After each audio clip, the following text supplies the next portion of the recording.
Hi friends, this is Anastasia and welcome to my new video. Today I'm going to show you my top 10 free resources that you can use to learn English on your own. As an English tutor, I sometimes spend hours looking for the right tools to improve my English or to use it with my students. Everything I'm recommending today is something I personally use. Now, while I'm going to be sharing 10 resources, you probably won't need all of them, especially if you're just starting. Everyone learns differently, so some resources might suit you better than others.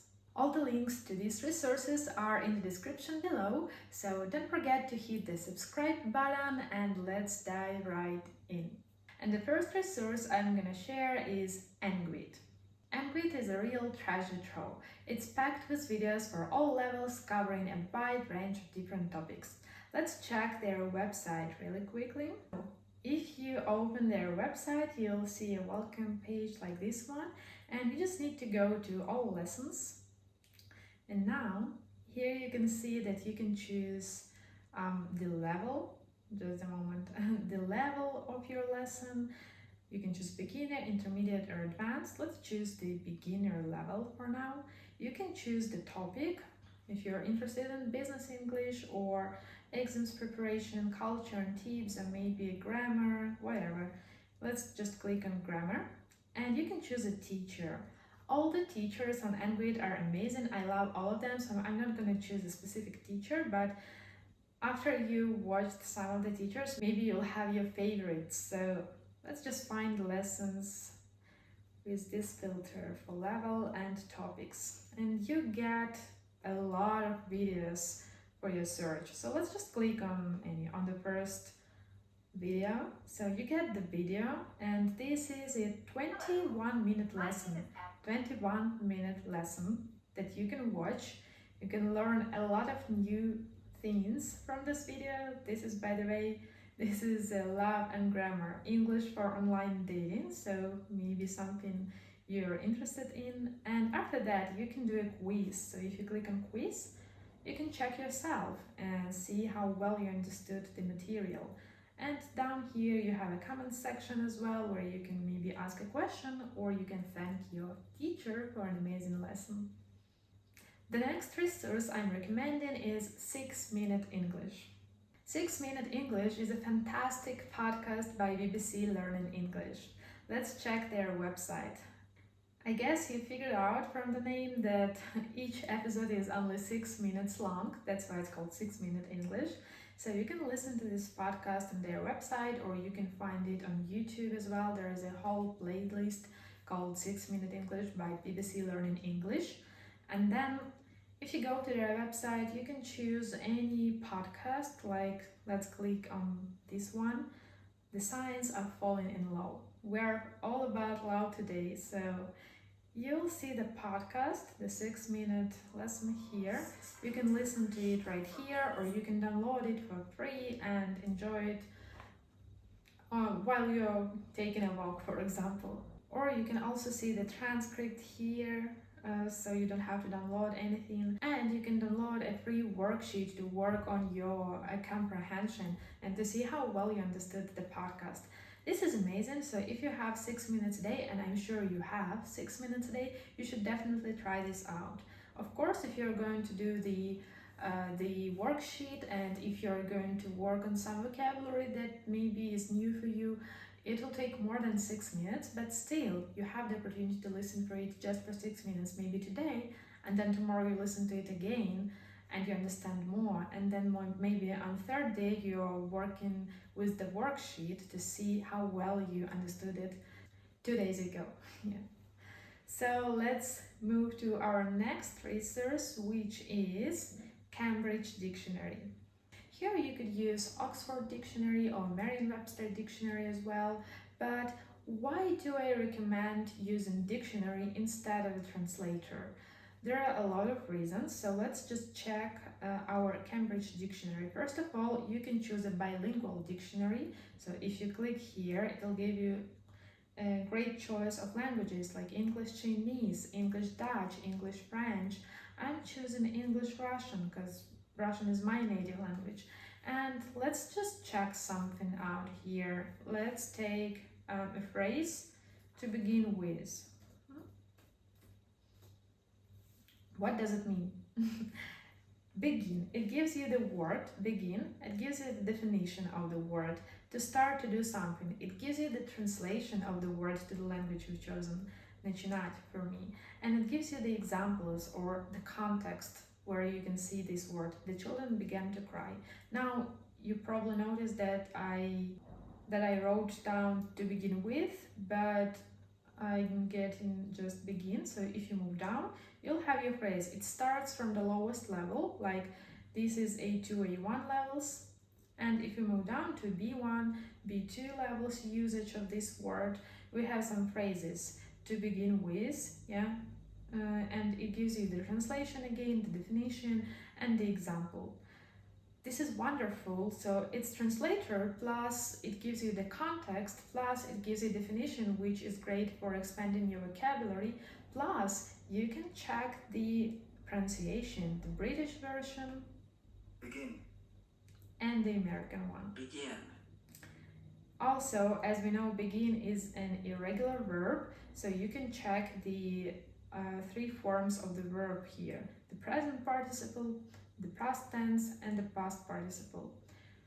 I think this is amazing tool to work on your vocabulary, and it's much more useful than any translator you could use. However, if you still want to use the translator, you can use Google Translate or DeepL Translator, which is getting popular nowadays, but I highly recommend you trying out Reverso Context. From its name, you can understand that it gives you some context. So you can use it as a normal translator and just translate the word or sentence or anything. You also have grammar check here, by the way. Or you can click context. You can choose the language. I have English, German here for now. Okay, let's use our word to begin with that we use in Cambridge Dictionary. So I'm searching for this word and let's see. What does it give me? It gives me the sentence in English, but to begin with, I took a completely different direction professionally. And it gives me the translation, the German translation of this sentence, and it highlights our phrase that we want to see the translation of. So next. In other examples, we can see other meanings or other translations, anfangs or zunächst. Yeah, so you can see how the word is used in the context, which is also useful. As I said, you can check this out in Cambridge Dictionary, but Reverso Context is also nice. However, I might say that it can have some mistakes sometimes, because all of this context is taken out from open sources, which may contain mistakes. But I guess because you have lots of examples, you can figure out which one is correct. Next resource I want to recommend is British Council. British Council is a website, so they have paid courses, but they also have lots of free resources available online, free courses or free lessons that you can follow on your own. So you can choose which skill you want to practice, grammar, vocabulary. Do you want to practice business English or general English? You can choose the levels and test yourself here. So let's just choose grammar. For example, I want to practice B1, B2 grammar. I click on it and I get different lessons that I can follow by myself or with a teacher, but since we're looking into things we can do on our own and for free, let's see conditionals there, first and second conditionals. We get a full lesson here, we have a test which we can do, and then we go to grammar explanation, which gives us all of the details about first and second conditional, and then we get a grammar test again. There is also a comment section where you can ask questions and teacher will answer you. So you might have to wait for it, but they will answer you, and it is also great and it's free. So definitely check this out. They have lots of lessons, lots of useful materials and interesting things to try. And we're going to our next resource, and the next one is Youglish. Youglish is an amazing website where you can practice pronunciation and see how phrases and words are used in real life conversations or in speech. So how do we do that? We just type in our word. Let's continue with our phrase to begin with. I want to see how people use it. I enter the phrase. And of course, if people are less poor to begin with, they're less likely. Yeah. You could hear the phrase used here. Once you listen to this one, you can switch to the next video. Your body, it was a whole other language for me to begin with. Again. It's a frightening road for people to begin with. Let's take away all of that. So you get the idea. Amazing. Again. And our next resource is GetYarn. It's quite similar to Youglish, but here you can check your words or phrases in various media like movies, cartoons, music clips, and so on. So let's check this one out. Continue to begin with. Search, and so you can see lots of different short videos where we can check the pronunciation and the usage of our phrase. To begin with. Good.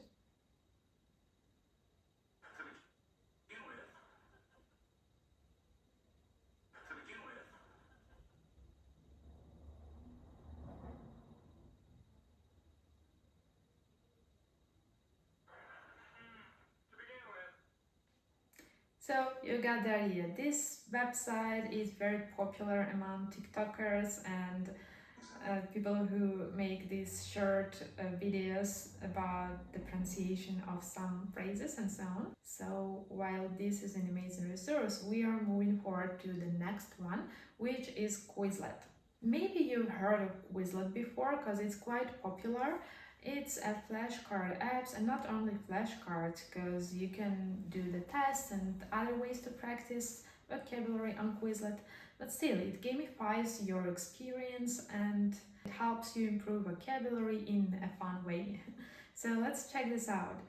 First of all, you can create your own flashcards or flashcard set where you can use any vocabulary that you want to practice, something you can't remember easily, or maybe you've practiced, 6-minute English, you found some good words or phrases that you want to practice. You can import this into the Quizlet and you'll get a personalized flashcards, and that's an amazing way to practice vocabulary.